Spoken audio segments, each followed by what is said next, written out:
ارزقنا شفاة الحسين اللهم ارزقنا زيارة الحسين اللهم ارزقنا محبة الحسين اللهم ارزقنا زيارة الحسين یہی دعا یہی زائروں کے لب پر بسم اللہ الرحمن الرحیم الحمد للہ رب العالمین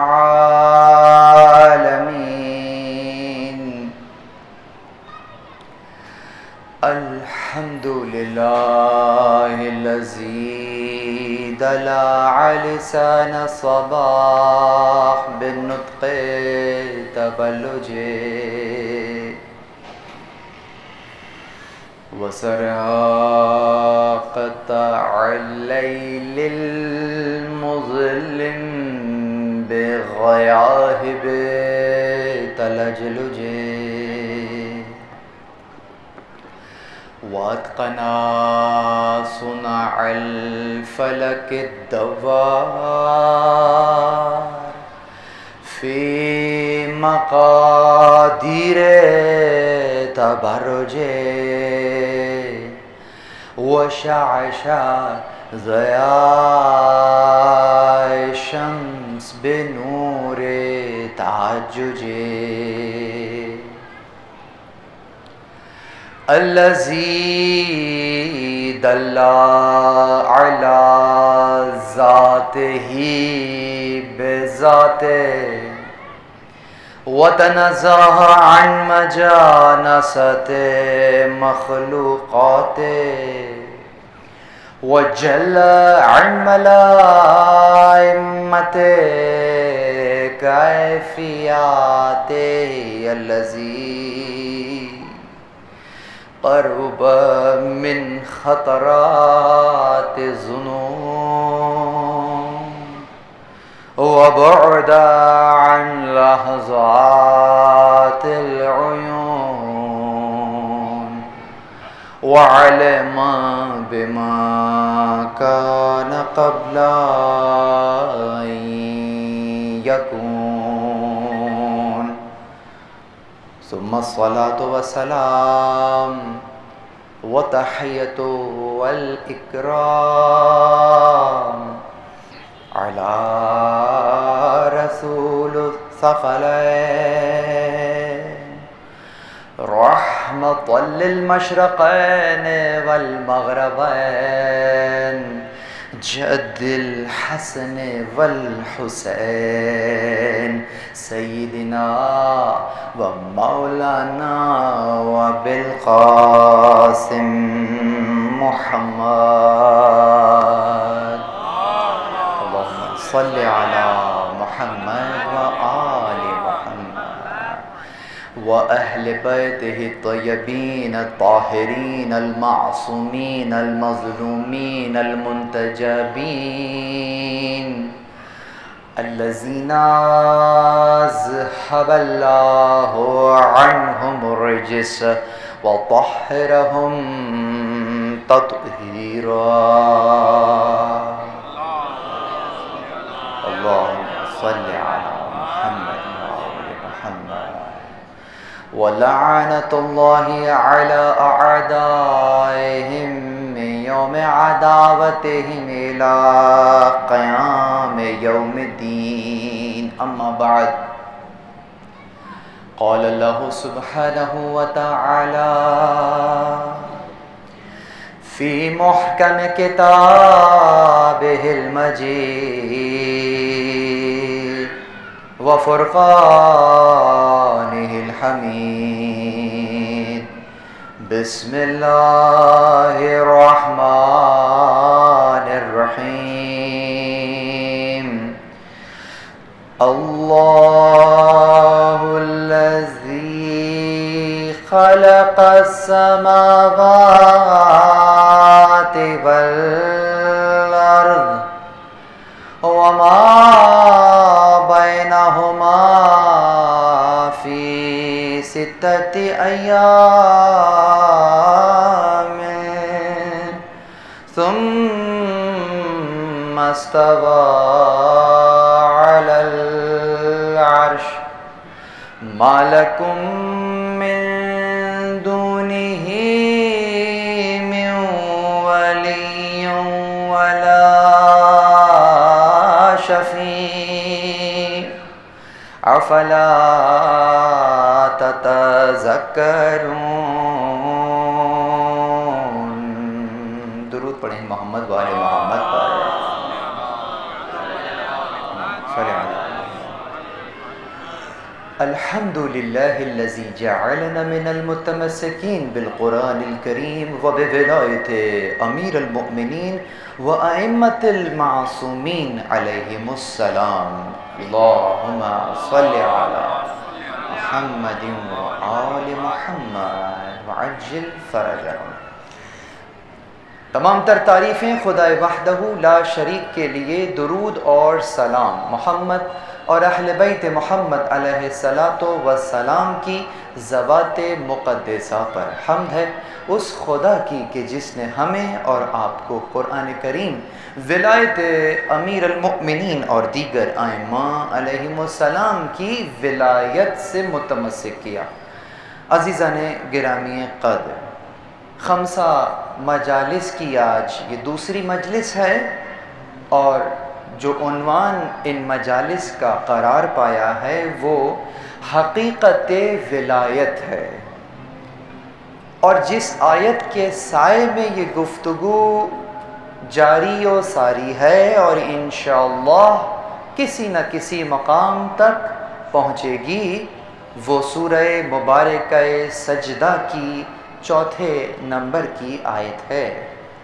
سورہ مبارکہ سجدہ مکی سورہ ہے اور قرآن کریم کے نزولی اعتبار سے 75واں اور موجودہ ترتیب کے اعتبار سے 32واں سورہ ہے۔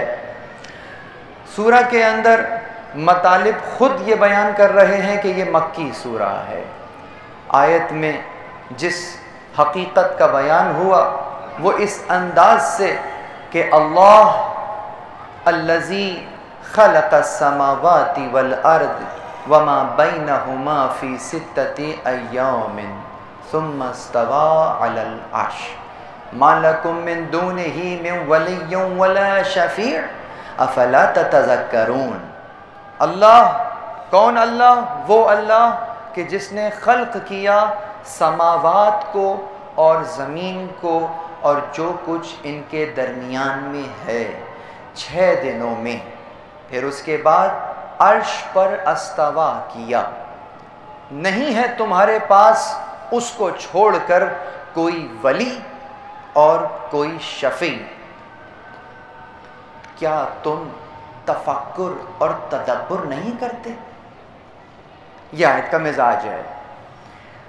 پروردگار عالم نے مذکورہ آیت کے اندر گویا انسان کی عقل کو جھنجھوڑا ہے تاکہ وہ حقیقت میں چھپی ہوئی وہ شے جسے آپ متحقق کہیں گے کہ وہ شے جس سے مل کر حقیقت ہوتی ہے اس کا بیان کیا ہے۔ بسا اوقات ہم بہت سارے کلمات کو سن رہے ہوتے ہیں، جیسے گزشتہ رات بیان کر رہا تھا، اور اس کی تصویر اپنے ذہن میں بنا لیتے ہیں اور کسی نتیجے کو خود سے ہی اخذ کر لیتے ہیں جو کہ عموماً ممکن ہے صحیح نہ ہو، اور بسا اوقات یہی ہوتا بھی ہے۔ اسی لیے پروردگار عالم نے اس آیت میں فقط حقیقت کا بیان نہیں کیا، اس شے کا بیان کیا ہے جو حقیقت کو حقیقت بناتی ہے۔ بہت توجہ رہے، جس کو ہم کہتے ہیں وہ شے جو حقیقت میں متحقق ہے۔ جوانوں کو ان کی زبان میں سمجھائیں، the things which makes the reality real. اگر میں کہہ رہا ہوں کہ یہ حقیقت ہے اور یہ حقیقت نہیں ہے، تو وہ کیا شے ہے کہ جو حقیقت کو حقیقت اور غیر حقیقت کو غیر حقیقت کہتی ہے؟ کوئی معیار تو ہوگا، کوئی کسوٹی تو ہوگی۔ تو یقیناً اگر وہ کسوٹی اور وہ معیار ہمارے یہاں بکنے والی جو اجناس ہیں ان بازاروں میں تو وہ معیار مل جاتا ہے۔ سونے کو بیچنے جائیے، وہ کسوٹی پر پرکھ لیتا ہے کتنے کیرٹ کا ہے، وہاں اس کو سب معلوم ہو جاتا ہے۔ لیکن کیا مسئلہ ہے کہ جب بات دین کی آتی ہے تو پھر ہمیں کسی کسوٹی کی ضرورت نہیں ہے۔ جو سنو، جہاں سے سنو، جیسا سنو، بس وہی حقیقت ہے۔ بہت تلخ حقیقت ہے۔ اس حقیقت میں متحقق شے کے ساتھ تلخی بھی موجود ہے، اور خدا کرے کہ ہم اس تلخی کو محسوس کریں۔ جس شے کو ہم علم کہہ رہے ہوتے ہیں، بسا اوقات وہ علم نہیں ہوتی، معلومات ہوتی ہے، اور ہم معلومات کو علم کا درجہ دے کر اپنی مشاہدات کو آگے بڑھا کر کسی نتیجے پر پہنچ رہے ہوتے ہیں۔ اور ستم بالائے ستم یہ کہ وہ شے جو کہ علم تھی ہی نہیں، ہم نے اس کو پہلے درجے میں علم کا درجہ دے دیا، اور اس کے بعد جسے آپ معرفت کہتے ہیں اس کی طرف تو متوجہ ہی نہیں ہوئے۔ گویا معلومات اور تھی، علم اور ہے، معرفت اور ہے۔ معرفت تک تو گئے ہی نہیں، درمیان میں ہی پہلے ہی زینے میں پھنس کے رہ گئے۔ جسے علم کہہ رہے تھے وہ تو علم ہی نہیں تھا، وہ تو معلومات تھی۔ علم تو ابھی آیا ہی نہیں، اور جب علم نہیں آیا تو گویا معرفت کہاں سے آئے گی؟ اس لیے کہ معرفت کے لیے جس کو مقدمہ کہتے ہیں، جوانوں کے لیے جس کو پری ریکوزٹ کہتے ہیں، تم نے وہی نہیں کیا، تو معرفت کہاں سے آئے گی؟ اور جب معرفت آ جائے گی تو ہم کیا سمجھیں گے کہ منزل آ گئی؟ جی نہیں۔ جب اتنا سب کچھ کرنے کے بعد جب معرفت آ جائے گی، کہا ٹھیک ہے قبلہ ہم نے پانچوں کی پانچوں مجالس سن لی، اب کیا ہوا؟ معرفت آ گئی۔ معرفت آ گئی تو کیا منزل آ گئی؟ جی نہیں، منزل نہیں آئی۔ پھر کیا آیا ہے؟ کہا اول دین ہی معرفتہ، دین کی جو ابتدا ہے وہ اس کی معرفت ہے۔ گویا معرفت آنے کے بعد انتہا نہیں ہے، سفر کا آغاز ہوا ہے۔ اللہ اکبر! کہاں کھڑے ہیں؟ انالیسس کیجئے، کس جگہ کھڑے ہیں؟ معلومات کو علم سمجھ رہے ہیں، علم آیا نہیں، علم آنے کے بعد معرفت کا معلوم ہی نہیں ہوا، اور جب معرفت کا معلوم ہی نہیں ہوا تو پھر وہ سفر جو ابھی شروع نہیں ہوا، اختتام کہاں ہوا؟ ابھی تو سفر شروع ہی نہیں ہوا۔ دریا کے کنارے کھڑے ہیں، ابھی تو پیر بھی نہیں بھیگے ہیں، دریا میں غوطہ زن ہونا ہے، ابھی غوطہ کو چھوڑو، ابھی تو پیر بھی گیلے نہیں ہوئے، وہ کب گیلے ہوں گے؟ جب علم آئے۔ آئیے آج کی اس مجلس کا تبرک یہ ہے کہ ان تمام الفاظ کو اپنے اپنے مقام پر سمجھیں، شاید کہ آج میں علم پر بات کر سکوں۔ شاید علم کسے کہتے ہیں؟ معلومات کسے کہتے ہیں؟ کتاب پڑھنے کے بعد کیا آتا ہے؟ سوچئے، تفکر کیجئے، تدبر کیجئے۔ یہ جو 50 منٹ 55 منٹ ہمیں میسر ہیں، یہ ہیں ہی اسی لیے ذرا خود سے تصور کیجئے کتاب پڑھ کر کیا آتا ہے۔ جو شے 10 منٹ پہلے معلوم نہیں تھی، پڑھنے کے بعد معلوم ہو گئی۔ گویا جو شے تمہارے دائرہ معلومات میں نہیں تھی، اب معلومات میں آ گئی، تمہاری معلومات میں اضافہ ہو گیا، معلومات میں اضافہ ہو گیا۔ جو شے نامعلوم تھی وہ معلوم کی فہرست میں آ گئی، اس کو تو معلومات کہتے ہیں۔ علم کہاں ہے؟ علم نہیں آیا۔ علم کب آئے گا؟ یہ تو معلومات آ گئی، علم کب آئے گا؟ بہت توجہ۔ علم کس چیز کا نام ہے؟ بچپن میں مجھے یاد ہے جب ہم اپنے اسکول کے زمانے میں تھے تو وہاں پڑھا کرتے تھے کہ جناب مشاہدات اور معلومات کی بنیاد پر جس شے کو دیکھا جائے تو وہ علم ہوتی ہے۔ اچھا، مشاہدات اور معلومات کی بنیاد پر جس چیز کو درک کر لیا جائے تو وہ علم ہوتی ہے۔ تو بچپن میں پڑھا تھا، خدا معلوم آج بھی بچوں کو یہ پڑھایا جاتا ہے یا نہیں پڑھایا جاتا۔ واقعتاً یہ علم ہوتا ہے، واقعتاً۔ اگزامپل دیتے ہیں آپ کے سامنے، ایک صاحب، اور بہت ہی مضحکہ خیز اگزامپل ہے، بچے بھی یقیناً اس کی دلچسپی کو محسوس کریں گے۔ ایک صاحب اسی قسم کا کوئی مشاہدہ کر رہے تھے، انہوں نے ایک مینڈک لیا، فراک کو، اور ٹیبل پہ رکھ دیا، اور اس کے بعد کیا کیا؟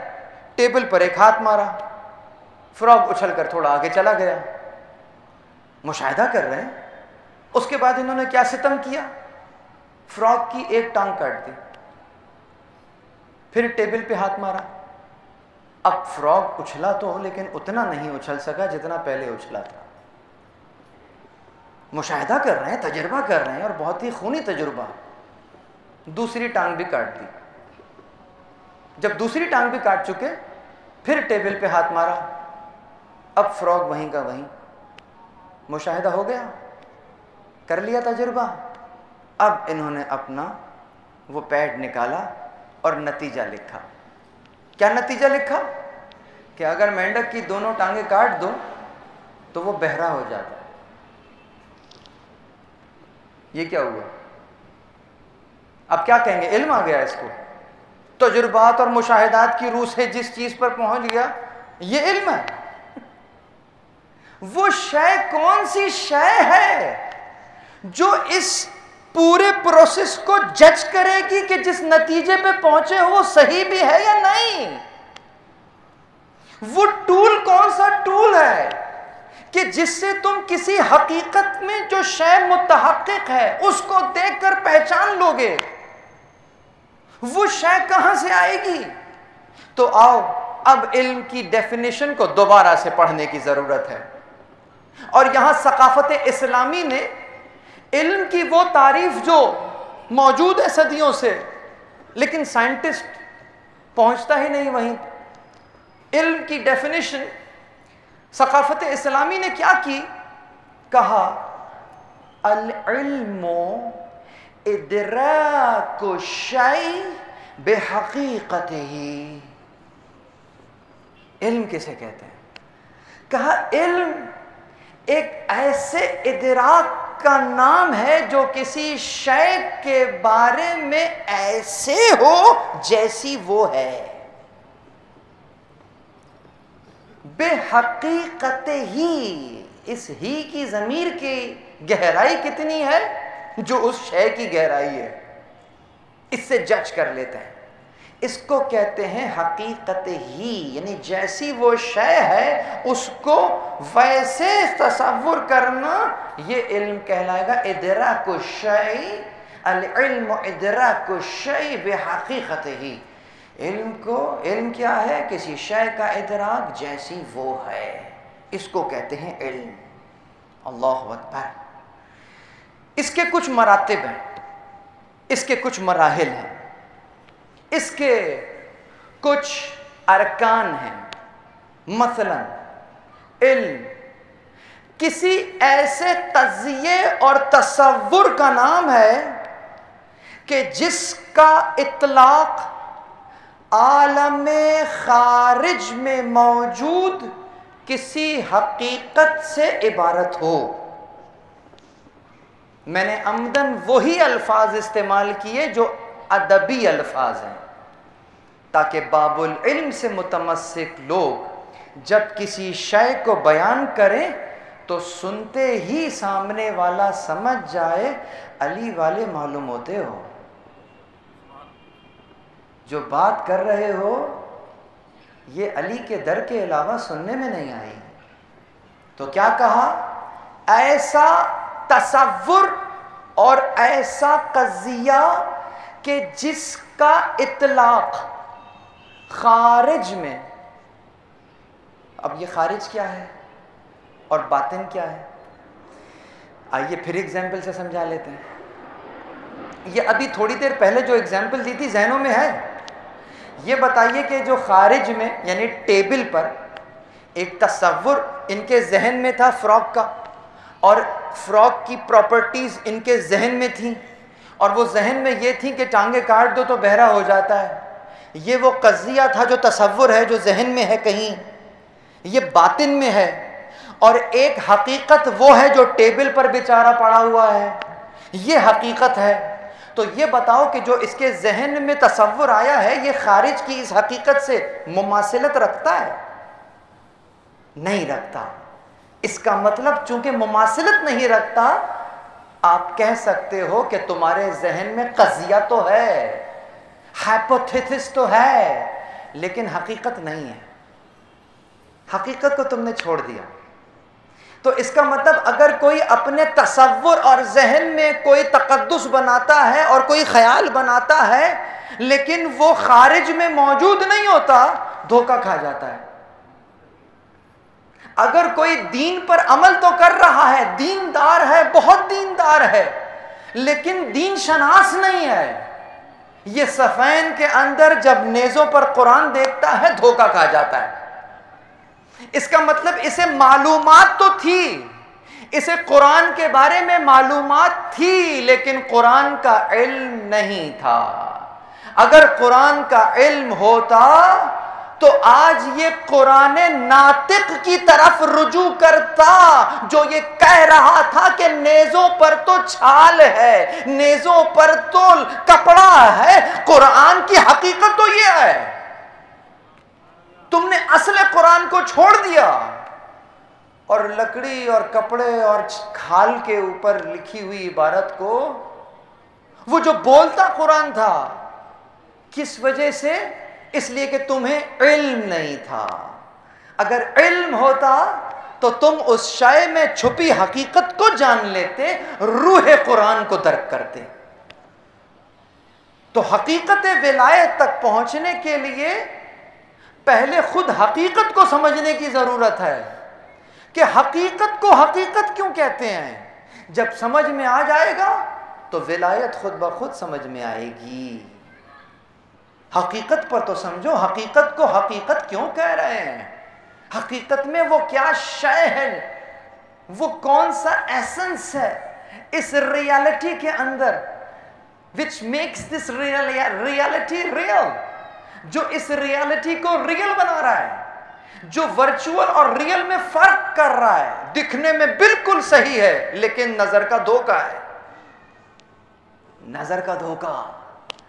یہ جسے آپ دجال کہتے ہیں، یہ کس جگہ ہاتھ رکھے گا مسلمانوں پر اور عالم دنیا پر؟ دجال کہتے ہی اس کو ہیں جو دجل کرتا ہے، دجل سے دجال ہے۔ دجل کہتے ہیں دھوکہ، نظروں کا دھوکہ، فریب، دکھاتا کچھ ہے ہوتا کچھ ہے۔ یہ جو آپ کا سوشل میڈیا ہے یہ بہت بڑا کردار کرتا ہے اس دجالیت کے اندر، کہ آپ کو ایسی خبر دکھائے گا کہ جس کے اندر آدھا سچ اور پورا جھوٹ ہوگا۔ کیا ٹرمینالوجی فرش اعضاء کی نورانیت سے زبان پر جاری ہوئی کہ آدھا سچ اور پورا جھوٹ۔ پورے جھوٹ میں آدھے سچ کا تڑکا لگا کر خبر چلا دو، بریکنگ نیوز، بہت اہم نیوز ہے، اور نیوز ہوگی کوئی 5 سال 6 سال پرانی، چل رہی ہیں نا آج کل. واقعہ کیا ہوا, پہنچا کیا دیا؟ دجل. یہ ہے دجل, اور اسی سے ہے جو دجال.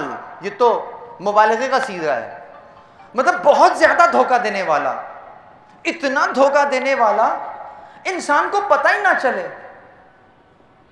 کاش ہم ان الفاظ کی اس چاشنی کو محسوس کریں. فقط اگر لفظ کی روحانیت تک ہی پہنچ گئے, حقیقت تک کا راستہ کھل جائے گا. وہ جسے آپ شبہ کہتے ہیں, وہ شبہ کیوں ہوتا ہے؟ شبہ ہوتا ہی اس لیے ہے کہ وہ حقیقت کی شبیہ ہوتا ہے. حقیقت نہیں ہوتا, حقیقت کی شبیہ ہوتا ہے, وہ نہیں ہوتا. اس کو دیکھ کر ہمیں شبہ ہوتا ہے کہ حقیقت ہے, اور یہیں سے دجال اپنا کام کر دیتا ہے. میں تمہیں مفلس کر دوں گا, اقتصادیات تو میرے ہاتھ میں ہے, اگر ہماری شرائط نہیں مانو گے تو پھر تم دنیا کو منہ دکھانے کے قابل نہیں رہو گے. اور لوگ اس کے دھوکے میں آ گئے کہ واقعتاً ہماری اقتصادیات تو اس کے ہاتھ میں ہے, ہمارا سیاسی نظام پورا اس کے ہاتھ میں ہے. اگر اپنی کرسی بچانی ہے تو جو کہہ رہا ہے مانتے رہو. یہی تو دجال کر رہا ہے, دھوکہ دے رہا ہے, اپنے آپ کو بڑا بنا کر پیش کر رہا ہے, جبکہ قرآن کی اصطلاح میں شجر ملعونہ ہے کہ جس کی اصل زمین کے باہر ہے, کہ ایک ہوا کا معمولی جھونکا اسے اکھاڑ کر پھینک دے. لیکن وہ جو شجرہ طیبہ ہے, جو ہر موسم میں پھل دیتا ہے, اس کی جڑ ثابت ہے, وہ ہر دور میں اپنے مقام پر کھڑا ہوا ہے. وہ شجر ہے کہ جس کی آبیاری محمد رسول اللہ صلی اللہ علیہ وآلہ وسلم نے کی ہے, کہ نظریات آتے رہے, نظریات ختم ہوتے رہے, لیکن یہ ایک ایسا نظریہ تھا کہ آپ کے بعد پہلا وسیع سے لے کر آخری وسیع تک شریعت کے اندر نہ دائیں سے باطل داخل ہو سکا, نہ بائیں سے باطل داخل ہو سکا. گویا ایک ایسا دریا, بچوں نے دیکھا ہوگا دریا کوئی اچانک سے دریا تو نہیں بنتا ہے نا, پہلے تو چشمہ پھوٹتا ہے, پھر آہستہ آہستہ نکل کر وہ اپنی قوت کو پکڑتا ہے, اور پھر کہیں جا کر دریا کا روپ دھارتا ہے. تو گویا ایک ایسا بہتا ہوا دریا ہے, ایسا شور مچاتا ہوا, تیزی کے ساتھ نکلتا ہوا دریا ہے, کہ جس کے اندر, جس کو آپ کثافتیں کہیں گے, جس کو آپ غلاظتیں کہیں گے, وہ بہت چاہ رہی ہے کسی طریقے سے دائیں سے دریا میں داخل ہو جاؤں, بائیں سے دریا میں داخل ہو جاؤں, لیکن دریا کا پانی ایسا صاف اور شفاف ہے کہ جس اوریجن سے نکلا ہے وہاں سے لے کر کے اختتام تک اس کے اندر کوئی کثافت نہ دائیں سے نہ بائیں سے داخل ہو سکی. یہ وہ دریا ہے, یہ وہ مشرب ہے, یہ وہ سورس آف نالج ہے کہ جس کو رسول اللہ نے ہاتھوں پر بلند کر کے بیان کیا تھا کہ من کنت مولا فہذا علی المولا. یہاں سے جو علم لوگے, یہ وہ علوم نبوی تم تک پہنچائیں گے جو خود مدینۃ العلم کے اندر ہیں. مدینۃ العلم تک جاؤ گے کیسے جب تک بات تک نہ پہنچو گے؟ بات ذہن میں اور زبان پر آ گئی ہے تو ایک شکوہ کرتا چلوں اگر آپ کی اجازت ہو تو.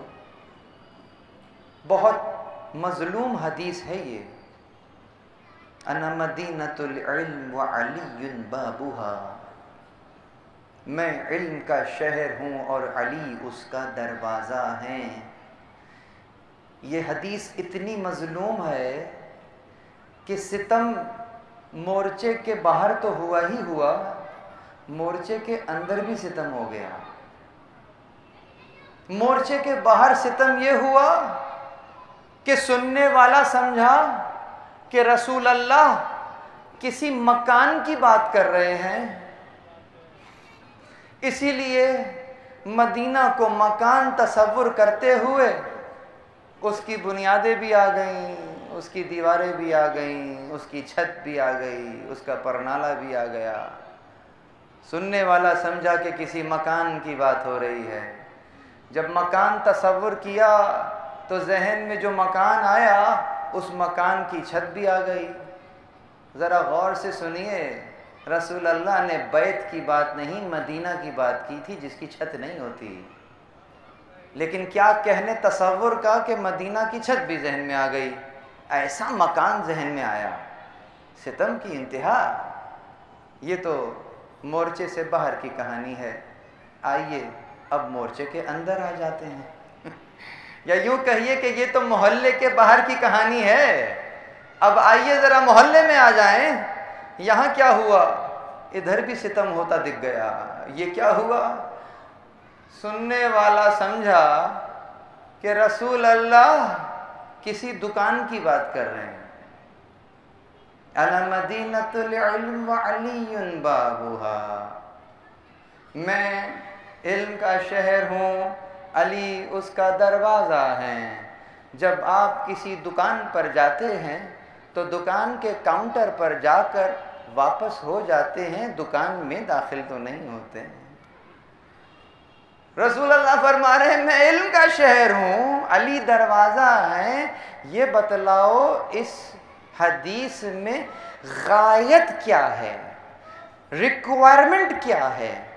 یہ ریکوائرمنٹ ہے کہ تم مدینہ کے اس دروازے پر آؤ اور دروازے کو چومو اور ایک بہت بلند نعرہ مارو اور واپس لوٹ جاؤ نیکیاں سمیٹ کر۔ ثواب تو مل گیا نا نعرہ مار کے، لیکن تم نے دروازے کو کھٹکھٹایا بھی نہیں۔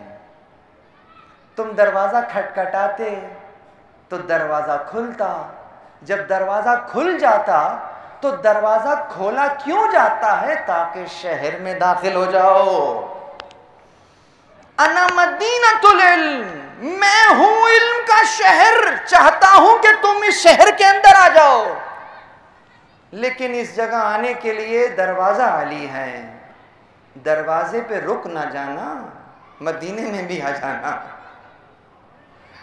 یقیناً کہنے والے میں جو حقیقت یہ ہے وہ حقیقت، یہ ہے اس روایت کے اندر چھپی حقیقت جو بیان، یعنی کہ حقیقت کے اندر جو شے متحقق ہے وہ یہ ہے۔ میں نے ایک ایگزامپل وہ تو بچوں کے لیے دی تھی فراغ والی، یہ ذرا بڑوں کے لیے بھی ایگزامپل دے دیجئے کہ جب روایات کو سنیں تو اس کے اندر چھپی ہوئی متحقق شے کو دیکھ لیجئے کہ رسول اللہ فرما کیا رہے ہیں۔ کیسے پتہ چلے گا؟ اس کے کچھ وظائف ہیں، موقع ہوا تو بیان کروں گا کیسے پہنچا جائے ان حقیقتوں کی طرف۔ ضربۃ علی فی یوم الخندق افضل من عباد الثقلین، علی کی ایک ضربت خندق کے دن ثقلین کی عبادت سے افضل۔ سن لیا، کون سی ضربت؟ اگر میں اپنے آپ سے بات کروں، 42 سال عمر ہو گئی، اب تک 400 سے 500 مجالس بھی سن لی ہوں گی، لیکن اگر یہی نہ معلوم ہو کہ وہ ضربت کون سی ضربت ہے جو ثقلین کی عبادت سے افضل ہے۔ آج تک تو یہی سمجھ میں آ رہا تھا کہ بس وہ ضربت تھی جس نے 2 ٹکڑے کر دیا، تو یہ کام تو علی نے اس سے پہلے بھی کیا تھا۔ کیا بدر میں یہ ضربت نہیں تھی؟ کیا احد میں یہ ضربت نہیں تھی؟ جب وہ 11 سے 12 افراد جو رسول اللہ کے پاس ٹھہر گئے تھے اور فقط رسول اللہ کا دفاع کرنے والے جس انداز سے بڑھ بڑھ کر مولا علی دفاع کر رہے تھے اور ضربت چلا رہے تھے، جب رسول اللہ کی جان کو بچایا تھا، کیا اس ضربت میں کوئی شک ہے؟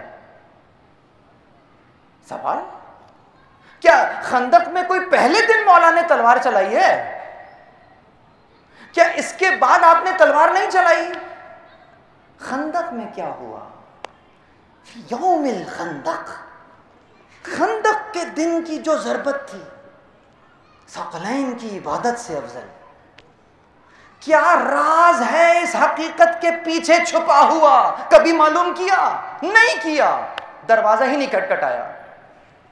کھٹکھٹائیے، شہر میں داخل ہوئیے، رسول اللہ سے پوچھئے کیا خاص تھا اس ضربت میں جو اور ضربتوں میں نہیں تھا؟ بہت توجہ، بہت توجہ. یقیناً جس خلوص سے مولا علی نے ضربت چلائی ہے وہ فقط وہ ضربت نہیں، تمام ضربتوں میں وہی خلوص ہے. علی علی ہے. علی کا ترجمہ ہی کرو تو علی علی ہے. علی جیسا کوئی دوسرا کیسے؟ علی بس علی ہے. جیسے آپ کہتے ہیں نا حسین بس حسین ہے، علی بس علی ہے، بلند ہے، ہر شے بلند ہے. تو اس دن کی ضربت میں کیا ہو گیا؟ کچھ ہوا تھا، ایک ایسا خاص کام اس دن ہو گیا جو اس سے پہلے نہیں ہوا تھا اور نہ اس کے بعد ہوا. وہ کام اسی دن ہوا ہے.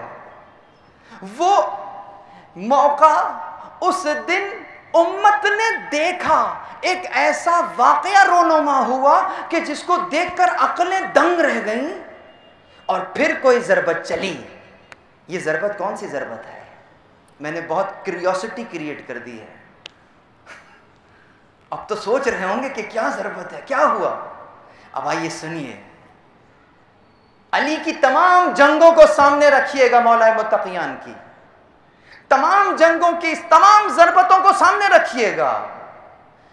کوئی جگہ ایسی نہیں تھی جہاں پر ضربت رکی ہو، ہر مقام پر ضربت چلی تھی. لیکن ایک مقام ایسا آیا جہاں ضربت چلتے چلتے رک گئی. یہ جو ضربت رک گئی ہے کس وجہ سے رک گئی؟ اللہ اکبر، غور کرو. ضربت علی فی یوم الخندق افضل من عبادت ثقلین. ثقلین کی عبادت سے افضل ہو گئی وہ ایک ضربت. کیا واقعہ پیش آیا تھا؟ بزرگوں کو تو معلوم ہی ہے، بچوں کو بتاتا چلو کہ یقیناً مولا علی علیہ السلام اس انداز سے جنگ کر رہے تھے اور وہ جو ملعون خندق کو پھلانگ کر آ گیا تھا عمر ابن عبدبد، اس انداز سے جب آپ نے چاہا کہ اس کو واصل جہنم کریں تو اس نے وہ گستاخی کی کہ آپ کے چہرہ مبارک کے اوپر، میری زبان میں طاقت نہیں ہے کہ میں وہ بیان بھی کروں. جب کسی کے ساتھ یہ واقعہ ہو تو کیا ہوا؟ وہ جسے آپ فطرت کا تقاضا کہتے ہیں تو وہ کیفیت اندر بیدار ہوئی.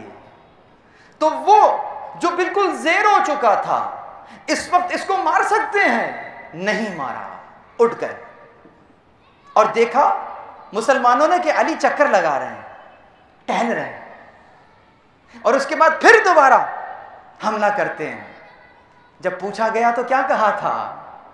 سمجھ گئے؟ یہی کہا تھا نا کہ جب اس نے یہ گستاخی کی تو یقیناً آپ کے منہ پہ اگر کوئی معاذ اللہ اس انداز سے تھوک دے تو آپ کو بہت اچھا لگے گا. فطرت کا کیا تقاضا ہے؟ آپ کو بہت ناگوار گزرے گا، ناجس ہے، ناگواری کا احساس ہوا ہے.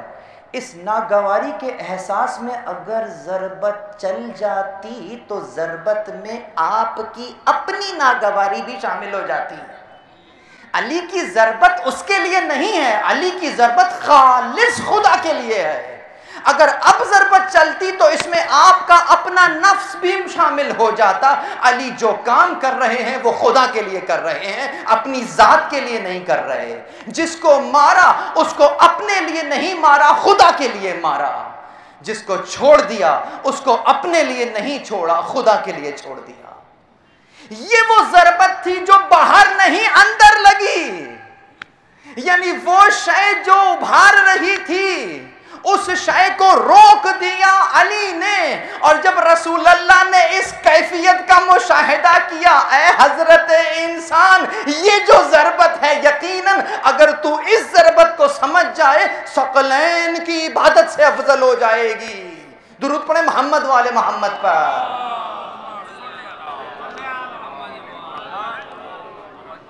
وقت نہیں ہے کہ میں ایک ایک حدیث کا اس انداز سے اس کے اندر چھپے ہوئے راز جو کہ اصلاً چھپے ہوئے نہیں ہیں، چھپ گئے ہیں علم کے نہ ہونے کی وجہ سے۔ اللہ اکبر، پھر موقع ہوا تو بیان کروں گا، آج ہی روکتا ہوں۔ تو علم کس کو کہتے ہیں؟ ادراک، العلم ادراک الشیء بحقیقتہ، جیسی وہ ہے ویسا سمجھنا علم ہے۔ یعنی اب میں الفاظ کو مکتبی انداز میں ڈھال رہا ہوں، کبھی کبھی ان الفاظ کو سن بھی لیا کیجئے، کوئی مسئلہ نہیں ہے۔ جب یہ معلوم ہو جائے کہ کچھ ہے جو نہیں معلوم تو یہ بھی علم کا ایک درجہ ہے، کہ آج ہمیں یہ معلوم ہو گیا کہ کچھ ہے جو ہمیں نہیں معلوم، تو اگلا درجہ یہ ہے، اگلا مرحلہ یہ ہے کہ جو نہیں جانتے جان لو۔ تو عرض یہ کر رہا تھا، پھر علم کیا ہوا؟ علم تصور میں، باطن میں چھپے ہوئے اس قضیے کا نام ہے، اس تصور کا نام ہے کہ جس کا اطلاق عالم خارج میں موجود کسی حقیقت سے عبارت کر جائے، یہ علم ہے۔ سن لیا آپ نے؟ اس نظریے سے ہم یہ کہہ سکتے ہیں کہ یہ قضیہ دو چیزوں پر مشتمل ہوگا، ایک محکوم اور ایک محکوم بہ، یعنی وہ قضیہ بھی ہونا چاہیے اور خارج میں کوئی شے بھی ہونی چاہیے، یا جس کو دیکھا جا رہا ہو وہ شے ہونا چاہیے جس کا حقیقت وہی ہو جو تصور میں آئی ہے۔ آئیے ایک ڈرل کرتے ہیں، تجربہ کر لیتے ہیں، بہت توجہ رہے، موضوع خوش تو نہیں ہو رہا، ذرا درود پڑھیں محمد والے محمد پر، ماشاءاللہ ماشاءاللہ۔ اگر میں آپ سے کہوں میرے سامنے دو بچے بیٹھے ہوئے ہیں، ایسی ایگزامپل کہ بچے بھی سمجھ جائیں، بچے ذرا ذہن میں تصور کرو، پانی آ گیا، اچھا ٹھنڈا پانی تصور میں آ گیا، ٹھیک ہے۔ اچھا سامنے اگر پانی رکھا ہو اور گرم رکھا ہو تو بہرحال تمہارے ذہن میں جو تصور بنا ہے ٹھنڈے پانی کا، وہ تصور سامنے تو نہیں ہے، اس کا مطلب جو ذہن میں آیا تھا وہ تو خارج میں نہیں آئے، تم اس کی ٹھنڈک کو پہچانتے ہو، تمہاری فطرت اس ٹھنڈک کو جانتی ہے، پانی چاہے سامنے ہو یا نہ ہو، پانی کا نام لیا، ذہن میں اس کی تصویر، بائیں اس کی اصل خصوصیات کے آ گئی، یعنی تمہیں پانی کا علم ہے، یہ ہے علم۔ پہاڑ ذہن میں آ گیا، نہ صرف ذہن میں آیا ہے بلکہ اپنے پورے وجود اور سختی کے ساتھ آیا ہے۔ اب ایک سوال، یہ جیسے ہی میں نے پہاڑ کہا وہ پانی کہاں چلا گیا؟ اتنی جلدی کینوس پہ پانی غائب ہو کر پہاڑ آ گیا کہ آپ کو محسوس بھی نہیں ہوا، میں نے پوچھا تو آپ کو خیال آیا کہ وہ کہاں گیا۔ اے حضرت انسان، یہ تیرا کمال ہے کہ تو اشیاء کی حقیقت کو یوں سمجھ لیتا ہے ان کی اصل اوصاف کے ساتھ، لیکن مسئلہ تیرے ساتھ یہ ہے کہ تو اس مادی دنیا میں پھنس کر فقط مادے کے اندر دیکھ رہا ہے، مادے سے ہٹ کر کچھ نہیں دیکھ رہا، ورنہ حقیقت آشکار ہے۔ یہ آنکھوں سے مادیت کا پردہ ہٹائیں اور مادیت کا پردہ ہٹا کر روحانیت کو دیکھیں۔ جب یہ کیفیت نفس میں بیدار ہو جاتی ہے تو پھر ایسا مومن، میں جملہ کہہ رہا ہوں ضائع نہ جائے، ایسا مومن مادیت میں بھی روحانیت دیکھتا ہے، اور اگر آنکھوں پہ پردہ پڑا رہے تو پھر روحانیت میں بھی مادیت نظر آتی ہے۔ ریوائنڈ کر کے پھر سنیے گا کیا کہا ہے۔ تو یقیناً اگر پردہ پڑا رہ گیا آنکھوں پہ تو انسان روحانیت میں بھی مادیت تلاش کر لیتا ہے، اور مادیت میں روحانیت کیا ہے؟ بہت توجہ، مادیت میں روحانیت یہ ہے کہ تم سمجھ رہے تھے کہ مجھے اچھا کھانا کھا کر سکون ملتا ہے. اچھا یہ لو کھاؤ. پہلا نوالا لیا, بہت اچھا لگا. دوسرا نوالا اچھا ہے لیکن جو پہلا نوالا تھا وہ نہیں ہے. تیسرا نوالا لے لو, یہ مناسب ہے. اب دیکھو نیچے جاتی جا رہی ہے بات.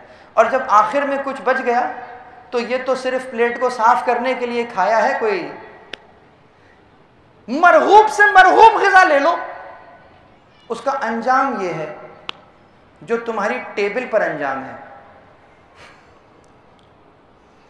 میں نے بہت ہی اشارتاً بات کر دی ہے, ممبر کا تقدس ہے. یہ ٹیبل پر انجام ہے. ذرا 8 گھنٹے گزر جانے دو, اس کے بعد پھر انجام دیکھنا. یہ تمہارا مرغوب غذا تھی.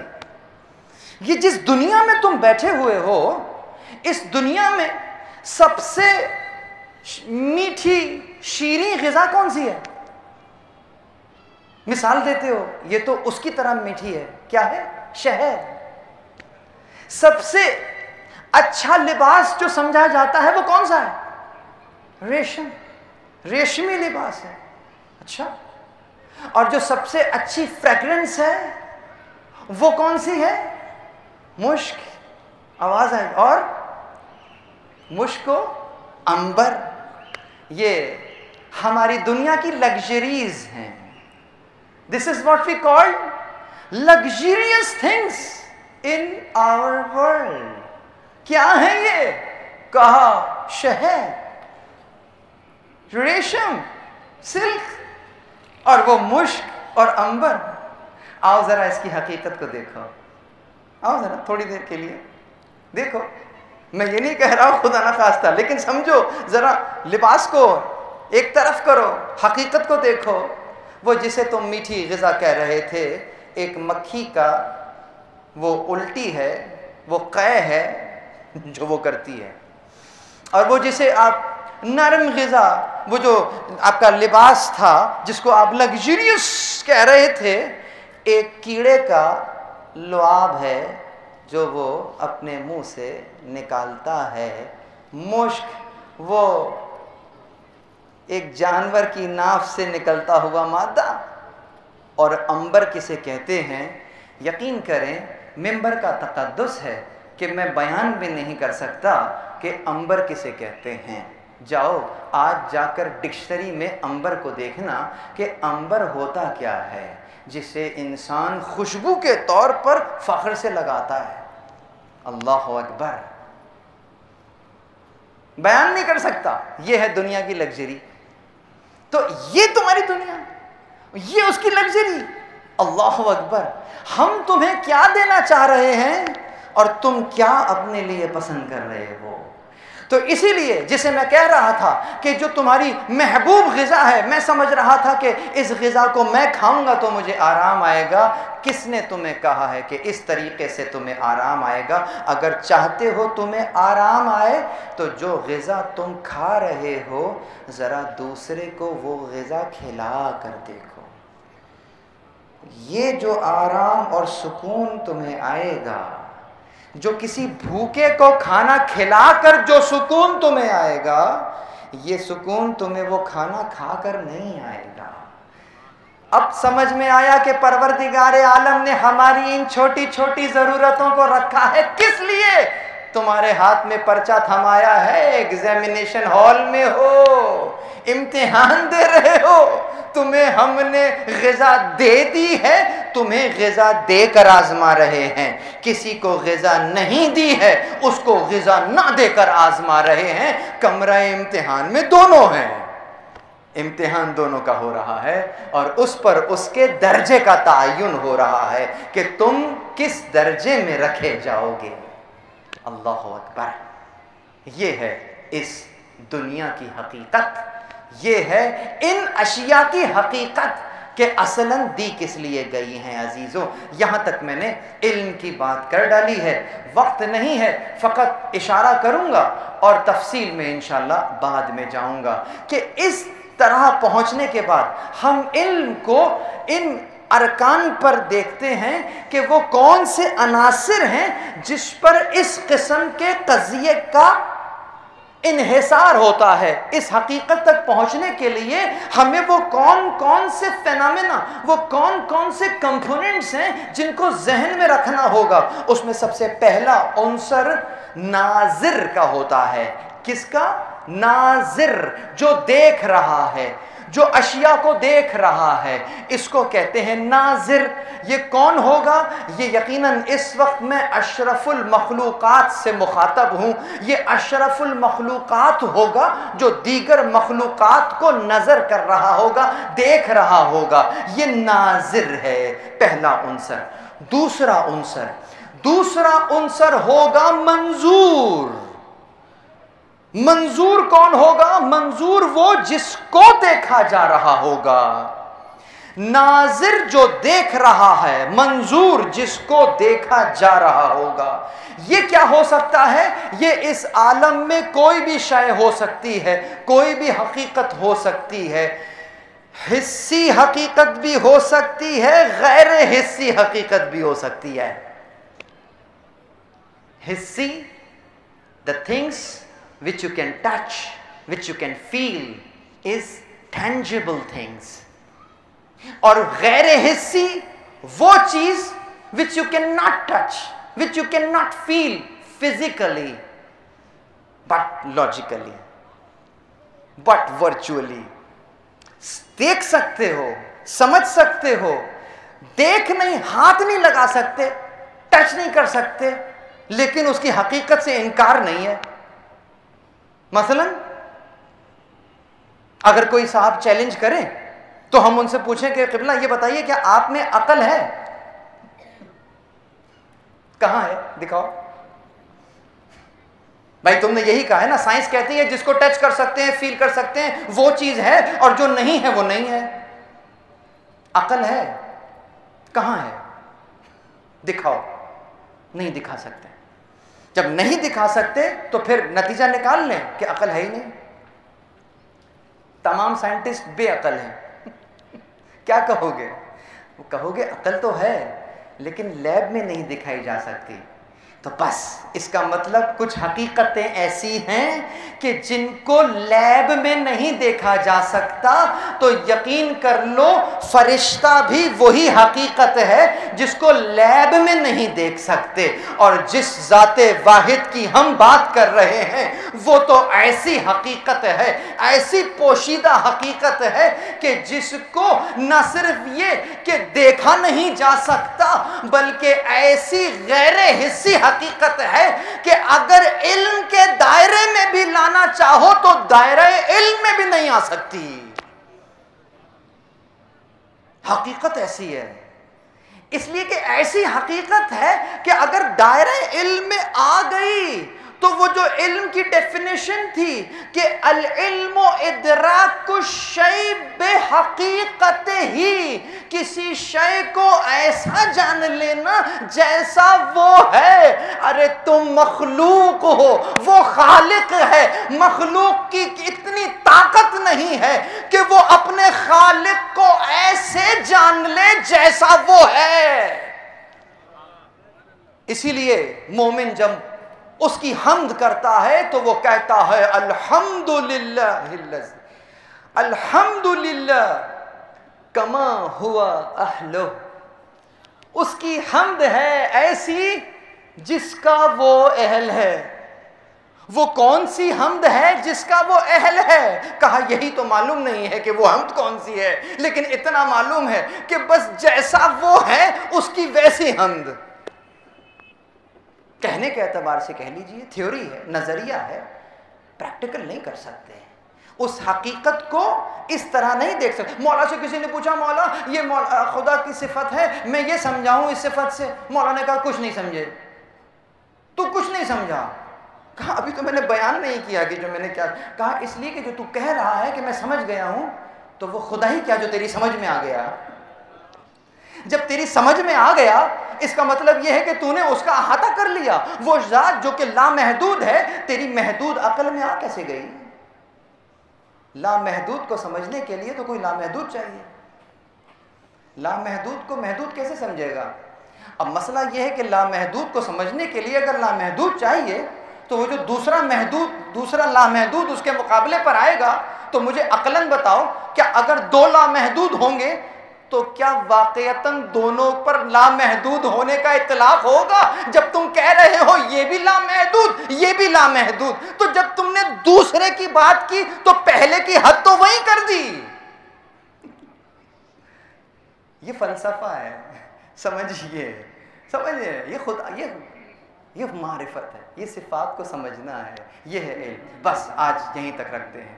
پروردگار نے ہمارے لیے ان ذوات مقدسہ کو بھیجا تاکہ ہم پروردگار کو اگر سمجھنا چاہیں تو کیسے سمجھیں، اس نے کچھ نمونہ عمل ہمارے سامنے کر دیے کہ یقیناً ان کی طرف ذرا نگاہ کر لو۔ جب تمہیں یہ ادراک ہو جائے کہ علی کتنا علی ہے، پھر ہمارے بارے میں بھی سوچ لینا۔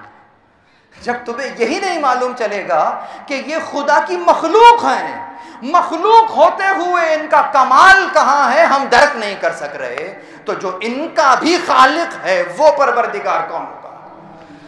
اللہ اکبر۔ لیکن جو بے علم لوگ تھے انہوں نے ان علماء کا ویسا حق ادا نہیں کیا جو حق ادا کرنا تھا۔ اللہ اکبر۔ یہ در علم، یہ شہر علم کہ جو علم فہم و فراست بانٹ رہا تھا، مسلمانوں نے اس دروازے کو جلا دیا، اس گھر کو آگ لگا دی، اس خیمے کو لوٹ لیا، اور زہرا کی کمائی کربلا کے جنگل میں لٹ کر رہ گئی۔ کل جہاں سے مصائب کو چھوڑا تھا وہیں سے مصائب کو بیان کرتا ہوں کہ یہاں سے یہ قافلہ جو ان کے پیاروں کی لاشوں کے درمیان سے گزارا، آہستہ آہستہ کوفے پہنچ رہا ہے۔ یہ کوفہ کون سا کوفہ ہے؟ یہ اگر عزیز و 40 ہجری آپ کے نظروں میں ہو تو 36 ہجری سے 40 ہجری کا کوفہ تو وہی ہے۔ یہ وہ کوفہ ہے کہ جس زمانے میں یہاں علی علیہ السلام کی حکومت تھی، یہاں شہزادی اس عالم میں رہتی تھی کہ یقیناً مسلمانوں کے خلیفہ کا گھر تھا، یہاں رہتے تھے، یہاں دار الشرف تھا۔ لیکن آج 61 ہجری کا کوفہ در و دیوار تو وہی ہیں لیکن حالات بدل گئے ہیں۔ جب مولا علی نے کوفہ کو دارالخلافت بنایا تھا تو آپ کو جانتے ہیں کہ پہلے مولا علی کوفہ آئے تھے، بعد میں حسن کو بھیجا کہ جاؤ زینب اور کلثوم کو کوفے لے آؤ۔ لیکن دیکھو جب دروازے پر پہنچنے لگنا تو کچھ دیر پہلے مجھے اطلاع دے دینا۔ یہاں کوفے والوں کو کیا کہا گیا ہے کہ اپنے گھروں میں رہنا، علی کی بیٹیاں آ رہی ہیں۔ جب اطلاع ملی کہ قافلہ دروازے کے قریب ہے اور بی بی زینب کوفے کے دروازے پر پہنچ رہی ہیں، کیا دیکھ رہی ہیں؟ دروازے پر استقبال کے لیے کوئی اور نہیں، مولا علی خود کھڑے ہیں۔ بیٹی کی سواری کی مہار اپنے ہاتھ میں ہے اور اس شان سے یہ سواری بیت الشرف کی طرف روانہ ہوئی ہے۔ ارے زینب بھی وہی ہے، کوفہ بھی وہی ہے، لیکن حالات کچھ یوں ہیں کہ ہاتھوں میں رسیاں بندھی ہیں غلاموں کی طرح۔ آل رسول کو کوفہ میں داخل کیا گیا۔ جب دربار میں پہنچے، اللہ اکبر، کس انداز سے قدم چلے ہوں گے، دربار میں داخل ہوتے ہیں اور وہ ملعون ہاتھ کے اشارے سے کس انداز سے پوچھ رہا ہے۔ جب کوفہ کے دربار میں اہل حرم داخل ہوئے تھے نا تو بی بی زینب کے ہاتھوں میں تو رسیاں بندھی تھی. بی بی زینب دربار کے ایک کونے میں بیٹھ گئی. آپ کی کنیزوں نے ایک گھیرا بنا لیا. یہ ملعون وہاں سے اشارہ کر کے پوچھتا ہے کہ یہ بی بی کون ہے. میں کہوں گا ارے یہ وہ بی بی ہیں کہ اگر ان کی طرف اشارہ بھی کیا جائے تو ان کی بے ادبی شمار ہوگا. ارے واہ حسینہ واہ زینبہ کیسی بے حرمتی ہے کہ اسیر بھی ہیں, نامحرموں کے مجمع بھی ہے, اور ملعون ہاتھ کے اشارے سے یہ بی بی کون ہے بیان کیا گیا. یہ علی کی بڑی بیٹی زینب کبریٰ. اللہ اکبر. بس ایک جملہ اس ملعون نے کہا, تمہارے خدا نے تمہارے ساتھ کربلا میں کیا کیا؟ کہا ما رأیت الا جمیلا. ہم نے کربلا میں سوائے حسن و جمال کے کچھ نہ دیکھا. اللہ اکبر. پھر علی ابن الحسین کی طرف سبقت کرتا ہے, پوچھتا ہے یہ کون ہے؟ کہا یہ علی ابن الحسین ہے. کہا علی ابن الحسین کو اللہ نے قتل نہیں کیا. امام نے جواب دیا وہ میرا بھائی علی ابن الحسین تھا جسے تیرے آدمیوں نے قتل کیا ہے. جواب کا سننا تھا. ابن زیاد کو طیش آ گیا, حکم دیا کہ جسارت کر رہا ہے قتل کر دو. یہاں زینب کبریٰ امام زمانہ کی ناصرہ اس انداز سے امام زمانہ کہے گے کہ میں زندہ ہوں, میرے ہوتے ہوئے انہیں کوئی قتل نہیں کر سکے گا. اللہ اکبر. یہ آل رسول ہے جو اس ملعون کے دربار میں ارے اپنا دفاع کر رہی ہے. انا للہ و انا الیہ راجعون. وسيعلم الذين ظلموا أي منقلب ينقلبون. اور جن لوگوں نے ظلم کیا ہے انہیں عنقریب معلوم ہو جائے گا کہ کس جگہ لوٹائے جائیں گے. پروردگار تجھے واسطہ محمد اور اہل بیت محمد علیہ السلام کا, امام زمان علیہ السلام کا ظہور فرما اور ہمیں ان کے آبان اور انصار میں سے قرار دے. محترم حسین